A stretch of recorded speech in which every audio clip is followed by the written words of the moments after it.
Bom dia, queridos. Hoje de manhã tivemos boa noite, agora. Boa noite, queridos. Que alegria estar com vocês. Mas eu também me alegro muito quando Samuel subiu aqui na frente e falou assim, o tio Rona, eu não vou ficar aqui hoje. É uma alegria sempre estar com vocês e compartilhar a palavra de Deus com o seu povo amado. Hoje nós vamos abrir o texto para refletir nele, no livro, na segunda carta a Timóteo, capítulo 2, versículos 1 a 10. Segunda carta do apóstolo Paulo a Timóteo, capítulo 2, versículos do 1 a 10.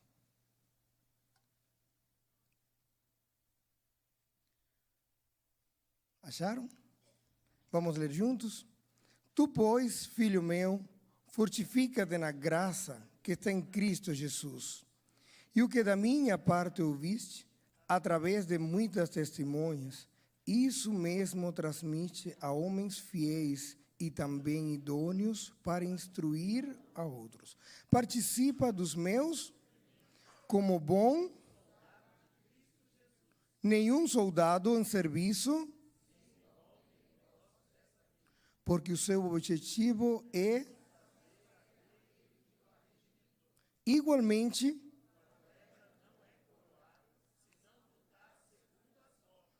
o lavrador que trabalha deve ser o primeiro a participar dos frutos.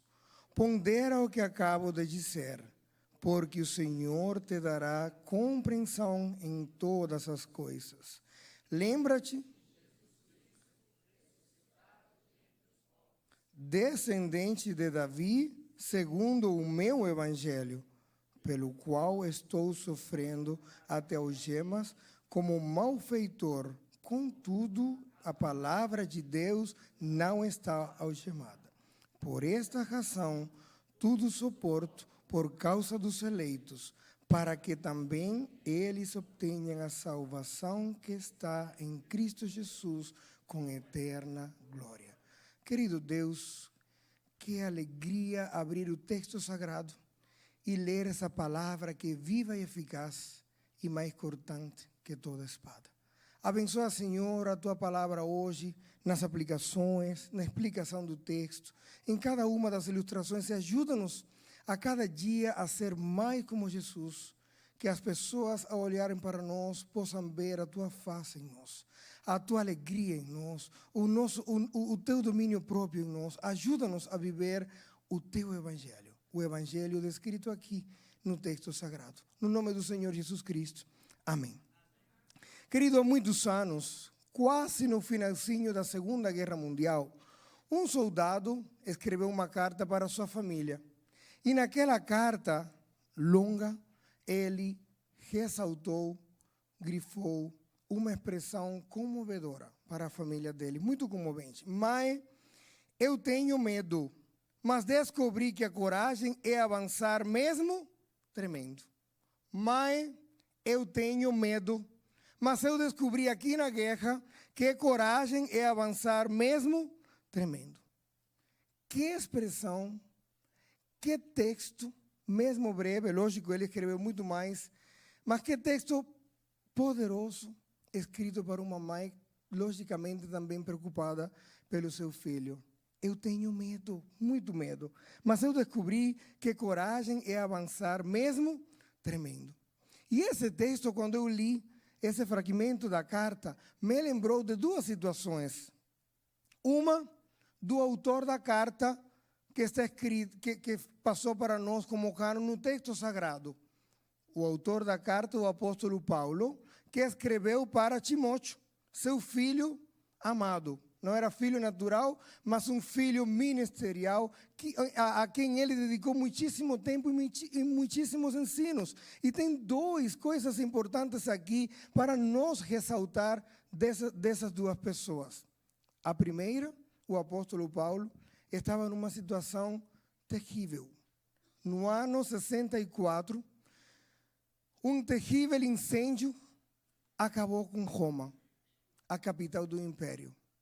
Paulo já tinha estado preso.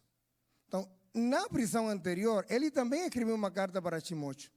Só que da primeira carta para a segunda, o cenário era completamente diferente. A situação era completamente diferente, triste e perigosa demais. Na primeira carta, Paulo estava preso, mas na segunda, ele estava preso e condenado à morte. Ele sabia que ele ia morrer. Ele tinha total certeza que ele ia morrer porque ele estava ali esperando a sentença da morte.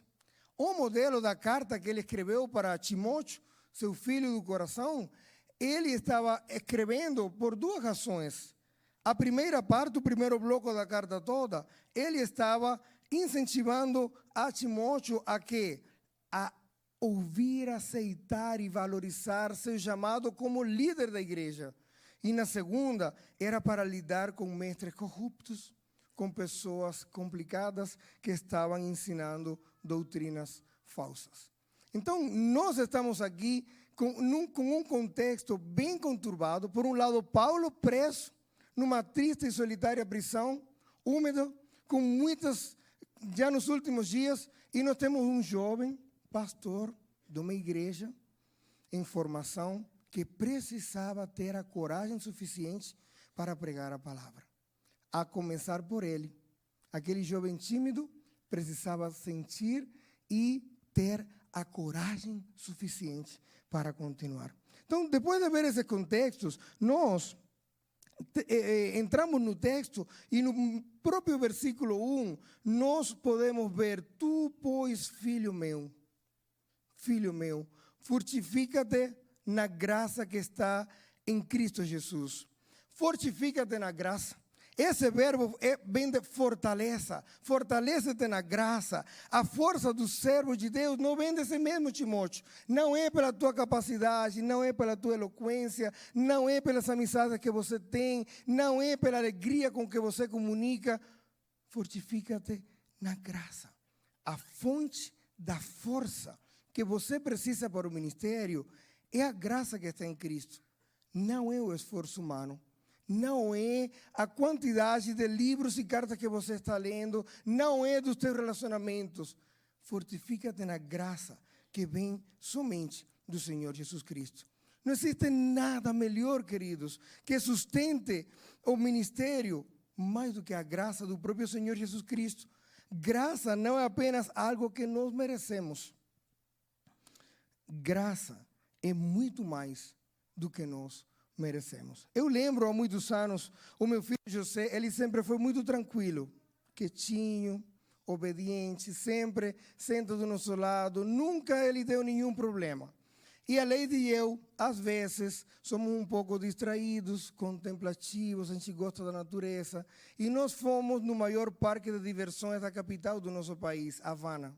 E enquanto estávamos lá, a Lady e a Rode ficaram olhando aquela plantinha sensitiva que você toca e ela fecha. Isso, estava procurando o verbo, ela fecha. E enquanto a Lady e a Rode olhavam a plantinha que fechava, eu estava caminhando olhando outras coisas. Nesse momento, o nosso filho, pequenino, muito pequeno, ele teve a brilhante ideia de ver a lagarta, que é uma montanha russa, que era uma lagarta, e nos movimentos ele teve a brilhante ideia de entrar na área da montanha russa. E enquanto ele, depois de entrar, que eu percebi que ele estava dentro e eu não podia pular a cerca, ele encontrou um buraquinho para entrar, eu fiquei desesperado, gritando José, mas ele não me prestava atenção, José, e eu desesperado, todas as pessoas que estavam na montanha russa gritando, tem uma criança aqui dentro, parem, tem criança aqui dentro. Imaginem um show no parque de diversões. Uma senhora gritou com mais paz e o José ouviu e ele veio até nós. Quando eu consegui tirar ele da área da montanha russa, eu dei o abraço da alegria, da graça. Ele não merecia aquele abraço naquele momento. Ele merecia uma outra coisa. Queridos, Quando nós olhamos para a graça, é isso. Nós não merecemos o abraço. Nós não merecemos o cuidado. Nós não merecemos nada disso. Mas o apóstolo Paulo está falando para Timóteo. Timóteo, não é por nós. Fortifica-te na graça que vem do Senhor Jesus Cristo. E Calvino, ele fala que a graça é a bondade de Deus para conosco. Quando Ele nos procura em nossa miséria, nada encontrando em nós, senão indignidade. Então, o próprio Senhor olha para nós, não achando nada em nós, mesmo assim, Ele nos ama. O teólogo Berkhoff, ele afirma, a graça divina é aquela perfeição de Deus em virtude da qual Ele demonstra imerecido favor ao homem. E eu trouxe até outras definições aqui de graça, só que nós demoraríamos muito tempo no primeiro ponto da nossa mensagem de hoje. Fortifica-te na graça. Não tem definição teológica nem humana que possa mensurar a graça do Senhor para nós. Fortifica-te nessa graça continuamente. E o que tem a ver esse texto escrito no primeiro século para nós hoje, no século 21? Fortifica-te na graça para nós. Quer dizer que mesmo nós, sendo como um abajur lá, que tem forma, tem tamanho, tem estrutura, se ele não estivesse ligado na tomada, ele não ilumina, ele não cumpre a sua função. Sem a graça de Deus, nós somos lâmpadas desligadas. A graça é a energia que nos ajuda a prosseguir, mesmo em circunstâncias difíceis. Fortifique-se na graça, porque Ele é a fonte da sua força. O que pode vir da graça que eu possa dizer, não, isso eu rejeito? Nada. O Senhor nos dá de graça todas as coisas. O que pode estar na graça do Senhor, que eu diga, eu não vou fazer uso disso? De forma alguma. Eu lembro muito, quando eu vou nas igrejas apresentar o nosso ministério, eu quero ser um missionário, e falo para os pastores que o acampamento é de graça. Ele pergunta, é isso mesmo? Mas quanto é que é? Não é nada. A nossa missão paga tudo. A comida, os materiais, é de graça. A única coisa que você tem que investir é no local. Se quiser fazer na igreja, pode, não precisa. Mas não custa nada, nada. Querido, para o ser humano, pensar em coisas de graça é um absurdo. Tudo tem que custar, tudo tenho que pagar. Não funciona assim no reino celestial. É pela graça. A nossa força vem pela graça. O que nós somos vem pela graça. O que nós fazemos ministerialmente, como vimos hoje de manhã, é pela graça. É Ele quem nos dá essa graça para prosseguir. O primeiro ponto é a graça. Deus fortalece seu servo com graça. O segundo ponto, ele tem a ver com chamado. Perseverar no chamado. Deus chama seu servo para perseverar na graça e Ele o chama também para perseverar no chamado. No versículo 2, nós temos aí, o que da minha parte ouviste, através de muitas testemunhas, isso mesmo transmite a homens fiéis e idôneos para instruir outros. Persevere no chamado. Deus confia a sua palavra a servos fiéis. Deus confia a sua palavra a servos fiéis. Fidelidade. Um atributo que hoje está em extinção. Às vezes, nós não somos fiéis à nossa palavra. Às vezes, nós não somos fiéis aos nossos compromissos. Às vezes, nós não somos fiéis a muitíssimas coisas que nós temos que ser fiéis. A Bíblia diz, isto que está ouvindo de mim,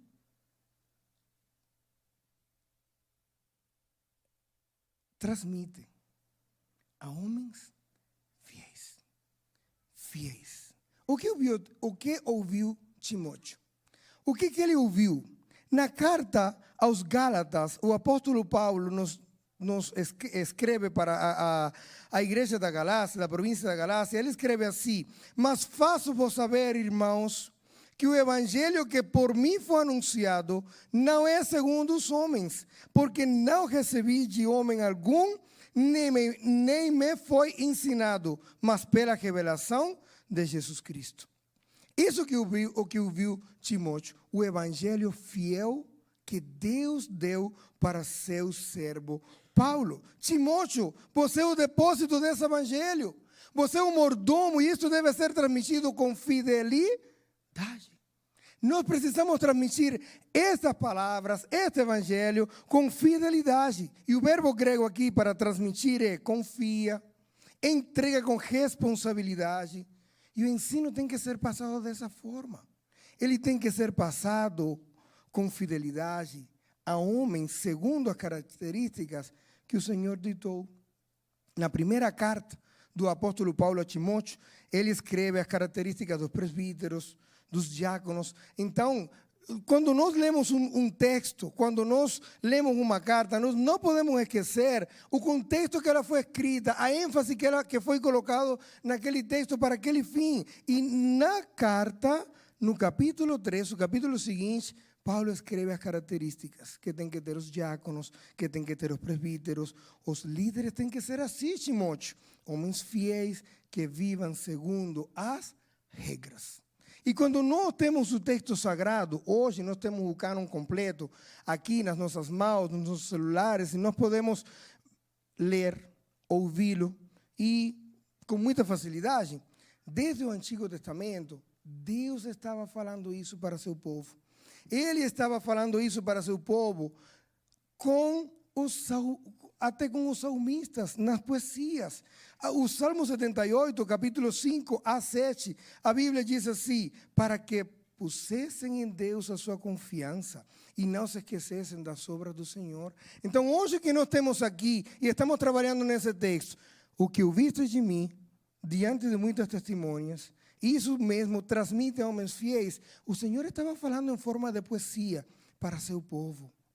Essa lei que está aqui, a minha lei, coloca no coração dos teus filhos, para que eles coloquem a sua confiança em mim e não se esqueçam das obras do Senhor. No Novo Testamento, o próprio Senhor Jesus Cristo falou: fazeis discípulos a todas as nações, ensinando-os a guardar o quê? A minha lei, as minhas palavras, todas as coisas que eu venho ordenando. Transmite a homens fiéis, faz discípulos para isso. Paulo escreve a Tito: apegado à palavra fiel, para que seja capaz de exortar pelo reto ensino. Então, Paulo está falando para Timóteo: querido, isto aqui, o meu evangelho, comunica, ensina, transmite a homens fiéis que sejam idôneos para ensinar outros. E ele elogia Timóteo. Ele fala assim: Timóteo, guarda uma belíssima recordação da tua fé sem fingimento, a mesma que habitou na tua avó Loide e na tua mãe Eunice, e estou certo que também em você. Quantos de nós poderá receber uma carta de um dos grandes líderes da igreja falando assim: eu me lembro, eu estou lembrando quando você era criança, naquele tempo, naquela pequena igreja onde eu pastoreei ou por onde eu passei, e eu lembro da tua fé, eu lembro das tuas orações, eu lembro. Essa é a fé sem fingimento que Paulo está falando para Timóteo.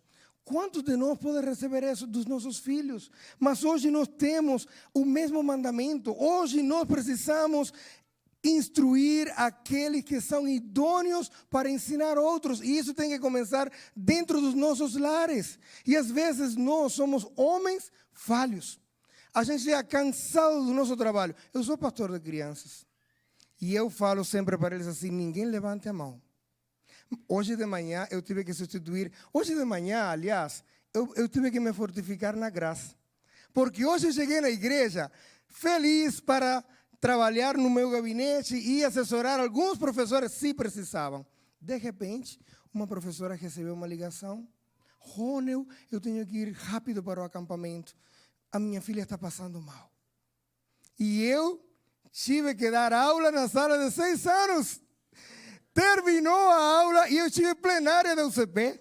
Terminou a plenária e eu fui para o ensaio. E eu tinha que pregar à noite. Olha só, fortifica-te na graça. Mas por que nós estamos falando sobre isso neste momento? Nós precisamos, mesmo cansados, mesmo deteriorados pelo dia a dia de tanto trabalho, mesmo com tremendas preocupações, nós não podemos esquecer. Instrui também a outros. Instrui aos teus filhinhos em casa. Eles serão idôneos para ensinar também a outros. Que privilégio ser presbiteriano. Aprender os catecismos. Os seus filhos estão aprendendo eles lá embaixo. Você está repetindo esses ensinos em casa? Como Deuteronômio 6 diz, a tua lei está sendo repetida em casa, porque quando eles cresçam, eles vão copiar o nosso exemplo. E eles vão lembrar, meu pai fazia devocional comigo todas as noites. Por que eu comecei a ilustração da aula de hoje? Porque eu perguntei e falei, não levantem a mão.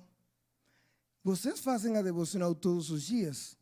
Lógico que eu tinha falado para não levantar a mão, ninguém. Alguns falaram que fazem, e outros falaram assim, eu oro sozinho. Eu falei, legal, é necessário, nós temos que orar sozinhos. E isso, querido, é um exercício. Ninguém quer fazer isso tranquilamente no final do dia, quando o cansaço nos venceu. Mas isso é um exercício que nós precisamos praticar como pais de família, abrir o texto sagrado, ler a palavra de Deus com eles, orarmos juntos e dormir, ou de manhã, ou no horário que você escolher. Por quê? De geração em geração, esse ensino será repetido. Às vezes, eu também não consigo fazer, mas uma coisa eu tenho falado com meus filhos, vocês precisam saber orar sozinhos, ler a Bíblia, extrair do texto as informações, fazer a devocional de vocês, e nós oraremos em algum outro momento juntos, de geração em geração. Amanhã será a vez deles, idôneos para instruir outros. Os fiéis e os idôneos são capacitados por Deus, não apenas escolhidos por mérito pessoal. Duas coisas são exigidas para esse ensino de geração em geração, para esse ensino dentro da igreja.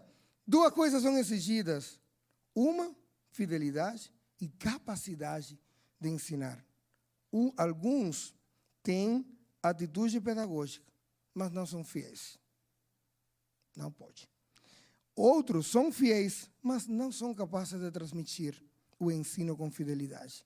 Então, nós precisamos identificar, a começar por nós, fiéis e idôneos para instruir os outros, para passar esses ensinos e que a chama do Evangelho vá de geração em geração.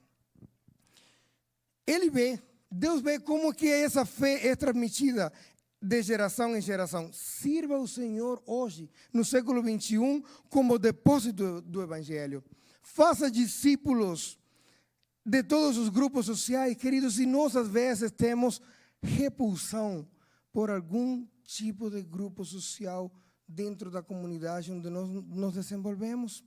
Às vezes, dentro do nosso próprio trabalho, nós não queremos compartilhar o Evangelho. Às vezes, dentro dos nossos condomínios, nós entramos no elevador e baixamos a cabeça e olhamos para o celular e nem perguntamos o nome das pessoas.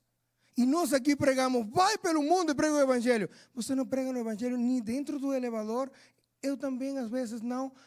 Estamos em determinado contexto, a gente não prega o Evangelho. E isso não é isso é um mandamento, não é uma opção. Nós temos que fazer. Nós temos que comunicar o Evangelho a todas as pessoas para que eles ouçam a verdade de Deus. Mas isso parte de um conceito muito profundo dentro de nós. Nós reconhecemos que o Evangelho é para todos os eleitos, sem distinção de idade, e estamos preparando líderes para isso. Eu acredito que a IPG2 acredita nisso sim. Eu acredito que nós estamos convictos de que o evangelho é para todas as cidades. Porque nesse trabalho que eu faço, treinando igrejas, em muitos lugares, as pessoas não têm nem ideia que as crianças podem ouvir o evangelho e ser salvos. Eles não olham para as crianças como um campo missionário que tem que ser pregado o evangelho e tem que ser levada a palavra de Deus a fim de gerar mudança no coração deles, porque a salvação também é para eles. Dos tais é o reino de Deus, mas eles têm que ouvir a palavra e ter a conversão genuína para essa finalidade. Deus nos fortifica com a graça, Ele nos chama, mas Ele também permite. E o terceiro ponto, ninguém quer, ninguém gosta, e é aprovação. Deus permite aprovação. Deus nos chama a perseverar em meio à provação, porque Ele molda seus servos no sofrimento. E aqui nós vamos ler mais de um versículo. Versículo 3 diz: participa dos meus sofrimentos como bom soldado de Jesus. Nenhum soldado em serviço se envolve em negócios desta vida, porque o seu objetivo é satisfazer aquele que o arregimentou. Igualmente, o atleta não é coroado se não lutar segundo as normas. E o lavrador que trabalha deve ser o primeiro a participar dos frutos. Olha só, o apóstolo Paulo, depois de escrever aquelas verdades profundas nos primeiros 2 versículos, ele usa 3 ilustrações para esclarecer para Timóteo o que ele estava falando. Paulo, o grande pregador do primeiro século, numa carta, usa ilustrações para que seu pupilo, seu servo, entenda o que ele queria dizer. E ele usa essas 3 ilustrações de um soldado, de um atleta e de um lavrador. Pondera o que acabo de dizer, Timóteo. Deus usa essas figuras. Um soldado suporta o sofrimento. Então, um soldado, ele precisa ter algumas características para ser um soldado. Primeiro, ele tem que saber que alguém o arregimentou para aquela função. Ele não se prontificou, ele foi arregimentado de fora para dentro do exército. Ele foi arregimentado para isso. O cenário que Paulo pinta aqui não é de um soldado de qualquer exército de qualquer país. Era um soldado do maior império que existiu jamais na história. O enorme e grande império romano. E esse soldado precisava ser bom. Então, o soldado tinha que ser bom, disposto a sofrer, fiel a seu comandante. Se nós olhamos a geografia do Império Romano, nós podemos ver que era um império enorme em lugares, muitas vezes no norte da África, lugares inóspitos, de desertos, e eles precisavam ter a qualificação corporal para sofrer todo tipo de sofrimento. Se tudo veio da graça, e Ele nos arregimentou antes da fundação do mundo para sermos seus eleitos e viver para Ele, o nosso chamado é cumprir a missão de Deus em obediência e submissão ao sofrimento. Quando o sofrimento bater a nossa porta, aqui ninguém é assim louco de falar assim, bem sofrimento, que alegria, você veio para a nossa vida. Não é isso que o apóstolo Paulo está falando. Ele está falando, suporta. Chegou. Suporta essa aprovação. O nosso chamado é para cumprir essa missão em obediência e submissão, mesmo isso implica o sofrimento. Um atleta compete legitimamente. Na carta anterior, Paulo instou a Timóteo a se exercitar como um atleta. Agora, ele está falando assim, obedece às regras. A Bíblia diz, igualmente, o atleta não é coronado se não lutar segundo as normas. O atleta tem que cumprir as normas para ser coroado. Ele tem que jogar legitimamente. Tem uma sobreposição aí, igualmente a quem? Ao soldado.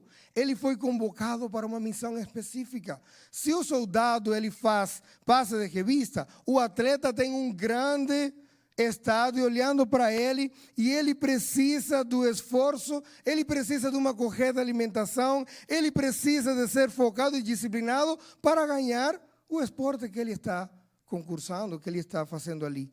O atleta, ele não tem chance nenhuma da vitória, a menos que passe por um treinamento necessário e que ele compita segundo as normas. Qual é a nossa norma? Como soldados e como atletas. Eu repito para vocês, e esse texto também é para mim, a Bíblia. Aqui está a norma desse soldado, desse atleta, de você como soldado, de você como atleta. Devemos dominar a regra. Nós devemos conhecer a regra. No meu tempo de criança, como cresci num país comunista, nós não podíamos ter a Bíblia à luz pública e nós precisamos decorar as Escrituras. Quantas vezes esses versículos em tempos complicados vieram à minha mente e eu repetia continuamente para me dar força para viver num momento hostil. A noite vai chegar. Jesus Cristo falou: trabalhemos enquanto o dia está. A noite vai chegar. Provavelmente hoje, nenhum de nós, provavelmente não, com certeza, nós não estamos numa prisão. Nós não estamos em nenhuma situação complicada como o apóstolo Paulo. Nós não estamos em nenhuma situação de terror como ele estava ali. Mas nós estamos vivendo num mundo complexo. Nós devemos dominar a regra e caminhar com ela. Domine essa regra, para quando venham desejo de tratar mal os outros, demonstrando autoridade, nós possamos pensar, mas o fruto do Espírito é amor, alegria, paz, paciência, benignidade, bondade, fé e domínio próprio.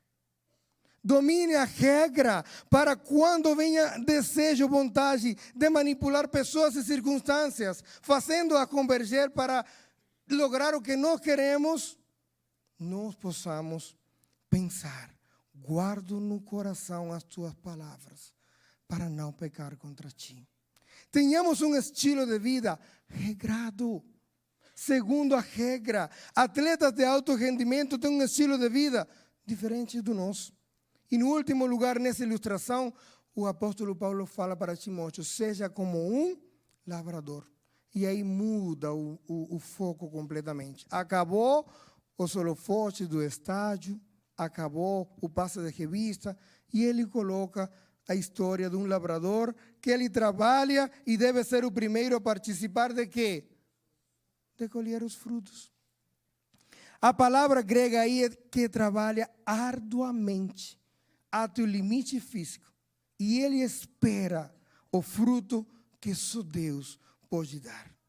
Um lavrador trabalha duro, ele trabalha incansavelmente. O trabalho é extenuante, desprovisto de emoção, mas ele é o primeiro em colher os frutos. Como líderes da igreja contemporânea, como cada um de nós aqui que servimos ao Senhor Jesus Cristo, nós precisamos meditar e pensar e autorrefletir nas provações. Nós somos parecidos em entrega e dedicação a um soldado? Nas provações, nós somos parecidos em entrega e dedicação a um atleta ou com um atleta? Nas provações, nós somos parecidos em dedicação e perseverança que trabalha arduamente a um lavrador? Deus nos fortifica com a sua graça. Ele nos chama. Ele permite a provação com um propósito. E o quarto ponto, e último, trata de propósito. Nesta noite, nós aqui, lendo um texto escrito no primeiro século, nós precisamos lembrar sobre o propósito de Deus. Persevere. Deus chama seu servo fiel a perseverar no propósito. Deus cumpre a sua missão por meio de Cristo e Ele chama seus servos a perseverar no propósito. A Bíblia diz: lembra-te de Jesus Cristo, ressuscitado dentre os mortos, descendente de Davi, segundo o meu evangelho. Lembra-te de Jesus Cristo, um verbo imperativo. Lembra-te de Jesus Cristo. Não é apenas o evento histórico da ressurreição. Ele está falando para Timóteo: não estou falando somente do evento histórico da ressurreição. Lembra-te de Jesus Cristo como centro da mensagem, não apenas desse evento histórico. Desvia os olhos das circunstâncias, Timóteo. Desvia os olhos desses falsos mestres, desvia os olhos da tua timidez interior, desvia os olhos dessa inferioridade e olha para o Senhor Jesus Cristo, o centro da mensagem. Fortifica-te nele, persevera nele. Ele é quem em obediência cumpre a vontade do Pai e morre pelos pecadores. Nós acabamos de cantar a última música do louvor. Ele é quem vem e acaba com o poder da miséria e da morte, a fim que possamos dialogar novamente, como em Gênesis 2, e pelas tardes conversar com o Criador, como em Gênesis 3. Esses 2 versículos da criação são tão preciosos. Nós estamos dialogando com o Criador continuamente, nós estamos conversando com o Criador, como em Gênesis 3. Que ele ia no jardim, conversava com Adão e com Eva todos os dias. Nós sentimos prazer nisso. Lembra-te de Jesus Cristo. Lembra-te do Senhor Jesus Cristo. Ele é quem cumpre a regra fiel quando tentado 3 vezes. Responde com a regra sem hesitar: não, eu não vou negar o meu Senhor. Não, eu não vou falar que as pedras se convertam em pão. Sempre, sem hesitar, respondendo com a palavra de Deus.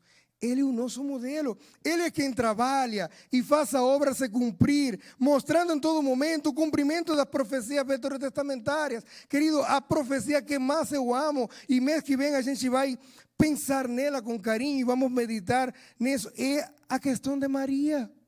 A questão de que Jesus nasceria de uma virgem. Vocês imaginam coisa mais louca? Como aconteceria? E quando o texto foi, o evangelista Lucas nos escreveu esse texto, amo a expressão, quando o anjo aparece lá, na casinha da Maria, não sei se ele estava varrendo, sentada na cama, não sei o que ele estava fazendo, mas um anjo pousa lá e fala para Maria assim: Maria, você é bem-aventurada e você vai ser mãe. A resposta da Maria, ela nos corrobora, não sei se existe em português, mas ela afirma o que está escrito no texto do Antigo Testamento. Maria falou assim: como que é? Eu sou virgem. Eu nunca tive relação com homem algum. Não é possível. Como vai ser? Maria era virgem. A virgem de Deus. Ele é quem faz a obra se cumprir. Jesus Cristo nasceu de uma mulher virgem como prometido. Ele é o sem beleza que atraísse de Isaías 53:2. Não havia beleza nenhuma para que o desejássemos, nem formosura para que o apreciássemos. Paulo está falando: lembra-te de Jesus Cristo. Muito mais que um evento, muito mais do que a ressurreição. Ele é a graça, Ele é a fortaleza, Ele é o enviado para curar os quebrantados de coração, Timóteo, e libertar os cativos, que Isaías 61:1 nos fala. Jesus mesmo leu e aplicou esse texto em Lucas 4, do 18 a 21, declarando: hoje se cumpriu essa profecia.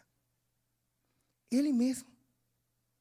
E que fato tão maravilhoso. E eu conto para crianças com muitas cores. Quando Jesus estava na frente de um principal da sinagoga, num contexto da Judeia, e vem Jairo com um problema enorme.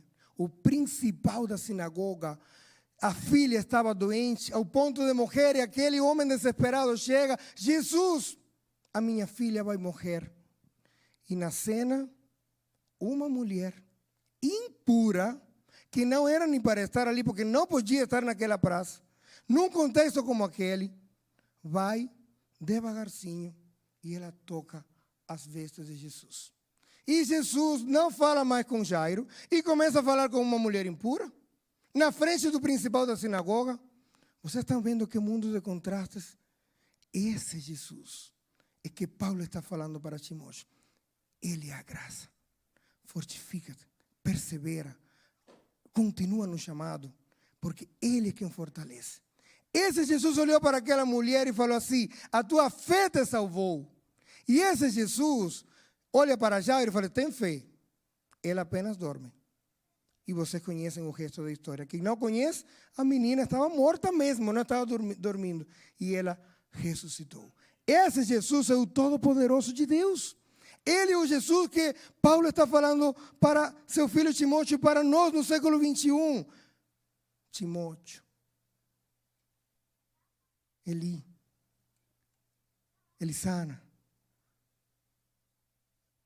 Andrea, Everson, eu sou o que sou. E eu posso te fortalecer continuamente nas tuas maiores fraquezas, nos teus maiores temores. Fortifica-te na graça. Paulo fala: pelo qual eu estou sofrendo até algema como malfeitor. Contudo, a palavra de Deus não está algemada. Por esta razão suporto tudo por causa dos eleitos, para que também eles obtenham a salvação que está em Cristo Jesus com eterna glória. É isso que Paulo afirma para Timóteo. Eu estou sofrendo aqui, eu estou preso, mas a palavra de Deus não está algemada. Ela chegou até nós. Aquele testemunho foi falado para Timóteo, e ele pregou, e a palavra se espalhou pelo mundo, e aquela perseguição terrível, e aquela culpa no apóstolo Paulo, que foi preso, depois foi morto, continuaram perseguindo os cristãos na Roma. Eles foram para o mundo, espalharam o evangelho, e a palavra de Deus não ficou algemada. Ela chegou no Guará 2, ela chegou em Havana, ela chegou em todos os países do mundo, e um dia nós cantaremos com os eleitos do Senhor, de toda língua, raça, povo e nação, na frente do Cordeiro imortal. É isso, não é isso um motivo para gritar um glória a Deus por todas as gerações? Esse evangelho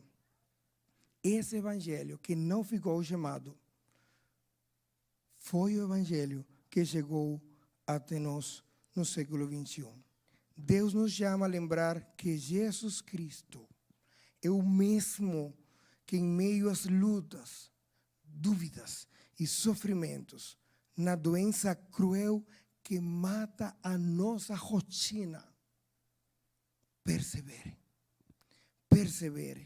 O servo fiel não mede o valor do ministério pela recompensa terrena, mas pelo propósito eterno de Deus. Para que eu estou aqui no Guará 2, nesse momento específico da história?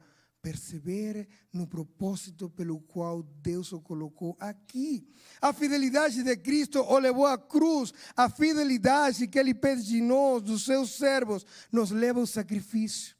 O amor de Cristo nos constrange, nos obriga, nos anima a falar no elevador quando nós queremos ficar em silêncio. O amor de Cristo nos impulsa, nos impulsiona, nos anima, nos fortalece quando nós menos queremos fazer. Talvez hoje nossas prisões não sejam de ferro ou de pedra, mas de medo, de vaidade, de orgulho, de ambição, de incertezas, porque a cada dia as circunstâncias são mais difíceis. Às vezes, nós servimos a nós mesmos. Sob o nome de serviço cristão, nós construímos torres para nós, um nome para nós, uma história para nós. Mas Paulo falou: Timóteo, a palavra não está algemada, é para ele, para a glória dele, só pelo Evangelho. Então vamos redirecionar os nossos desejos, as nossas vontades para ele. O chamado do Evangelho continua. Lembre de Cristo, o servo que se humilhou por você e por mim, que sofreu numa cruz, e vivamos segundo as regras. Vão vir vontade de humilhar, de ficar orgulhosos, de fazer coisas erradas. Vivamos segundo as regras, porque esse é o livro que nós temos que seguir. Concluindo, a carta do soldado da Segunda Guerra, ela nos lembra que coragem não é sentir-se forte, mas avançar apesar da fraqueza. Paulo diria o mesmo a Timóteo. E a nós, hoje, no século XXI, a jornada cristã não exige grandes heróis autossuficientes, mas exige servos fortalecidos pela graça, sendo fiéis. No dia a dia, sendo fiéis. Naquilo que você vença, num dia, agradeça ao Senhor, porque a vida vitoriosa é uma vida que se vive momento após momento, sobre todo o pecado conhecido, sobre as circunstâncias e as provas, e no serviço cristão. Então, tenha uma vida vitoriosa, dia após dia, momento após momento, sobre toda circunstância e prova, e no serviço cristão. Ele nos fortalece com graça, ele nos chama a entregar essa mensagem com fidelidade, ele nos prova no sofrimento, e ele nos faz ver o propósito pelo qual nós fomos arregimentados. Que palavra difícil essa no português. Mas ele nos arregimentou para uma hora como esta, num tempo como este, numa igreja como esta. Olhemos ao invisível, ao Senhor da igreja, e prossigamos que 2026 está chegando e ele nos arregimentou para uma obra maior, fortalecidos e fortificados na graça. Vamos orar? Querido Deus, que privilégio, alegria, oportunidade, poder olhar o rosto dos meus irmãos e ver sorrisos, preocupações, alegrias, temores, medos, da mesma forma, quando eu olho para dentro de mim. Obrigado porque nós temos o Senhor Jesus Cristo, que venceu numa cruz, como cantamos e limos no texto sagrado. Obrigado porque nós temos uma esperança de glória na eternidade, como cantamos e limos no texto sagrado.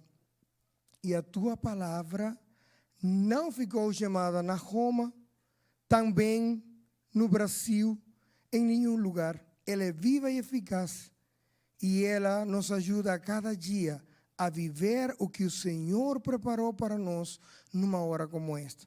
Abençoa cada um dos meus irmãos aqui presentes nessa noite, mulheres, homens, crianças, adolescentes, que estamos aqui todos, que a partir de amanhã, nas nossas escolas, nos nossos trabalhos, nós possamos proclamar a tua grandeza.